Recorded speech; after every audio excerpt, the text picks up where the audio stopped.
So I've been toying with the idea to create a series of videos and chapters based around sensory perception. So to this video, I want to speak about psychometry, otherwise known as scrying. I'll see you shortly.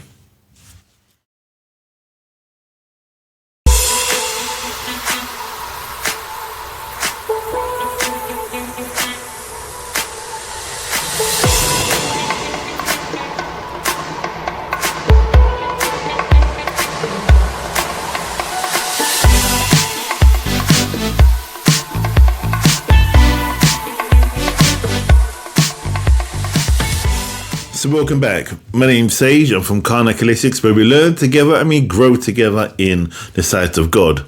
So as I mentioned today, I want to speak about psychometry, otherwise known as scrying. But first, before I start, let me do a bit of housekeeping. If you can like, share and subscribe, and of course, click on that little bell that will tell you about any other videos that I do that are coming up in the next couple weeks or months. So today I'm creating a various of chapters based around sensory perception, and today, as I mentioned, I'm talking about scrying. That is known in the spiritual community, but it was coined by Joseph Rhodes Buckman, who in the 18th century come from a scientific approach in order to understand how we can use our perception or our sensory perception, i.e. our senses, in order to tap into the worlds or the living energies that are on this planet. Now, let me just give a rough idea what scrying is and how one can go about doing it. So, in a nutshell, scrying is you using your perception. It could be your mind, it could be your hands, but it's mainly known for your hands, that you could go up to a living energy, that all living energies or living objects have some kind of memory that is based upon it. So for example, when you hear about tree huggers, for example, people may go up to a tree and hold on to the tree, and they'll be able to tap into different time frames or timelines of that tree's existence. Sometimes the strongest memories, like with us, when we have a strong memory as we're growing up, that kind of gets played out through this living object. Now, you see many videos and many movies that have these scrying or objects coming to life and reenacting these things, which that particular object or that particular energy is imprinted on that object or that living thing. Now, it's down to us to use our senses in order to tap into this amazing way of working, or you can use your mind's eye. So I guess you're wondering how one can go about doing this. The first thing you need to do is that you need to clear your mind. So when you clear your mind and you're sitting, so you've got no distractions, your phone's off, and no one's going to come and knock on your door to basically take your mind away from what you're trying to achieve. And you can use a crystal ball, you can use a wall, a plain wall, for example. You can use even a pattern wall because they can bring over images. It's just you need to relax your mind and focus upon that particular object and let your mind show you what that particular energy is trying to tell you. The other point you can use is that you can go and hold on or touch the wall just slowly and lightly.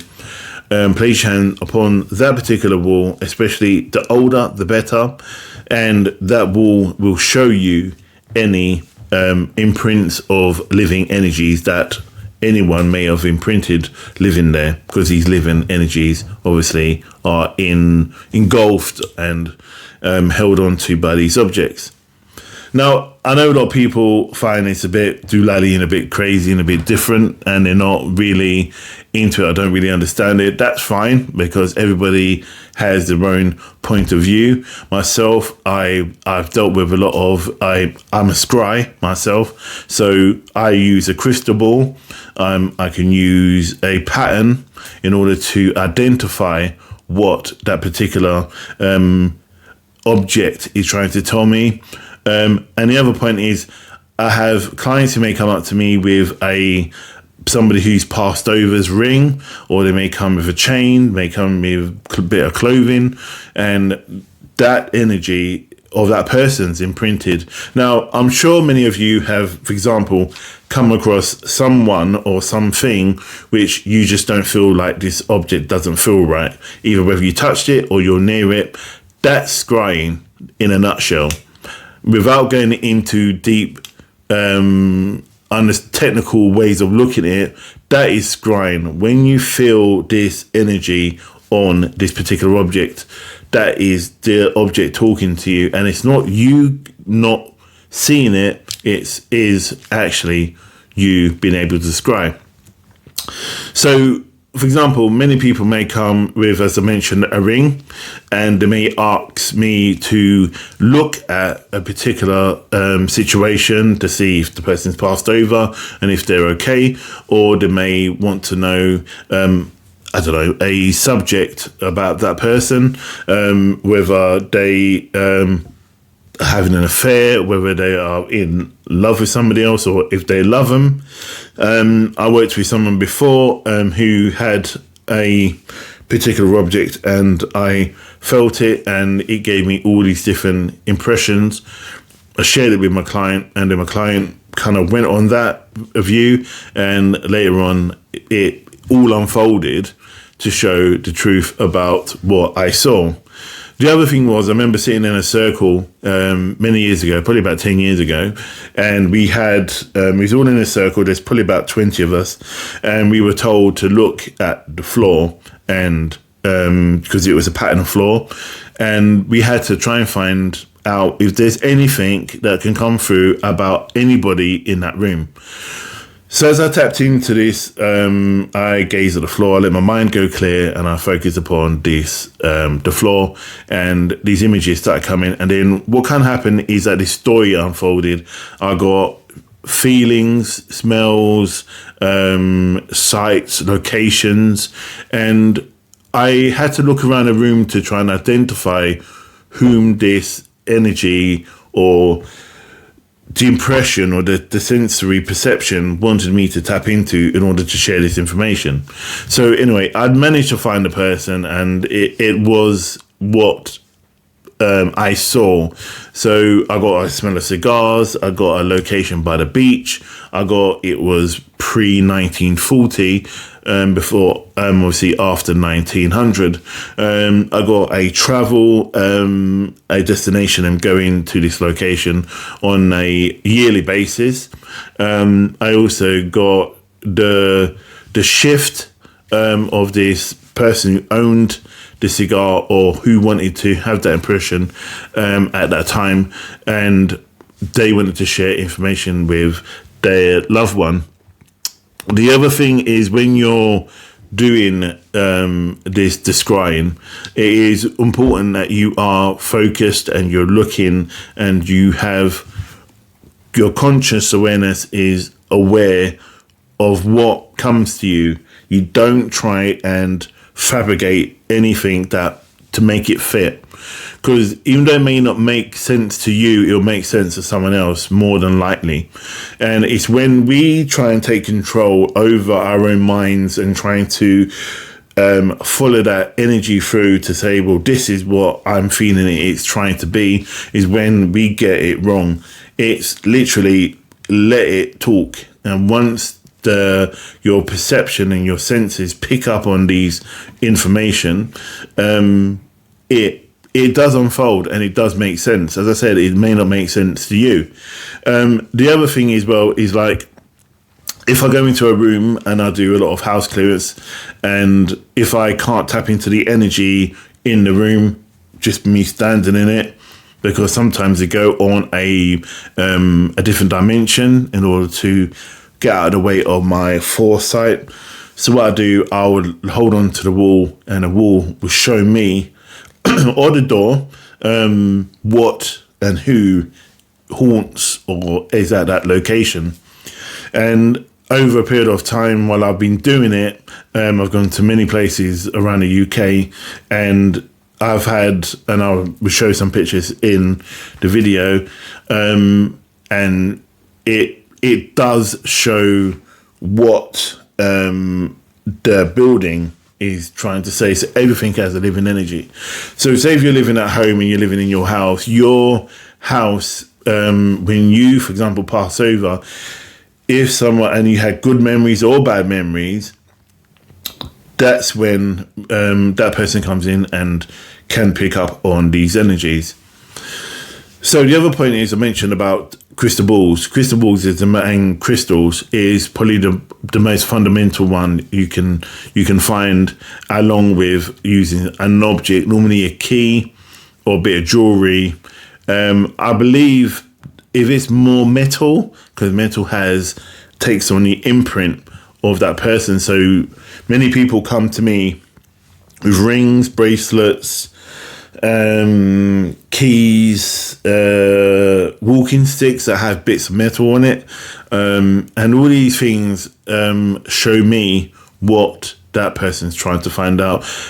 Normally, whoever comes to me for scrying a session normally just wants to know if they're okay because they're past the spirit, or they feel like that person's trapped and that person who owned that object was the one that can guide them and support them through this situation, or they have that feeling they should and do the next step in their life, and they would like to have some kind of confirmation what they're doing is right. So basically, this is the reality of scrying. It goes back centuries. I don't even know when it started, but how do you know if you're good at scrying? My advice would be try your own home, for example, or ask a friend of yours for someone else's key, or a friend ask your friend for the key, and just place it in your hand, quiet your mind, and just allow yourself to just drift away. And then just say, if the person's not there, have a recording or a recorder, or record it on your phone, and then just speak whatever comes to mind. Don't try and look at them or try and think what they may be like. Don't try and make it be what it isn't. Don't try and make this whole idea based around what you know of the person, because what you don't know is what's happened behind closed doors. So you may get, for example, I remember I did a reading one time and I was getting lilies, I was getting the smell of flowers, I was getting a donkey, and I was getting horses, I was getting cows, I was getting a barnyard, I was getting a fence.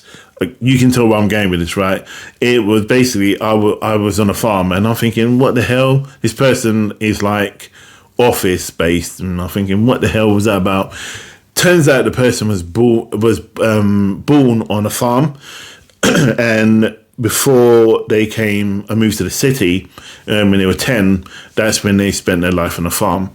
And what they wanted to do was find out about their grandparents who passed over, and that's who they were raised with. Now, again, that's what I said about perception. What you see about somebody, you could turn around and go, oh, well, they work in an office, they are dressed well, they probably live in a nice modern house, or if it's old Victorian house, you go, you think it's to do with that. But I just went with what I said, and I think the minute I said about three things, I think I started with, why am I seeing horses, and why am I seeing donkeys, and why am I seeing sheeps? Then I goes, it's some kind of zoo. So my mind was going, oh, it's a zoo, because again, a city. And I goes, then why am I seeing a barn? Then I described the barn, and they were like, oh my gosh. And by the time I came out this mini trance, they were like, almost in tears. You'd be surprised how powerful your connection is, and relaying that back to the person would be. So I would say, again, as I reiterate, and before I close off, if you're interested in doing psychometry or scrying, which is the same thing, I would advise use a metal object, or wooden. Make it, if it's metal, because it's a conductor. Wooden is because it's living. And these energies use your senses, so allow your senses to talk to you. Don't, again, fake it to make it. Be yourself and let it shine through. So that's me about psychometry, and I'll see you in the next video. Stay safe, stay blessed, and namaste.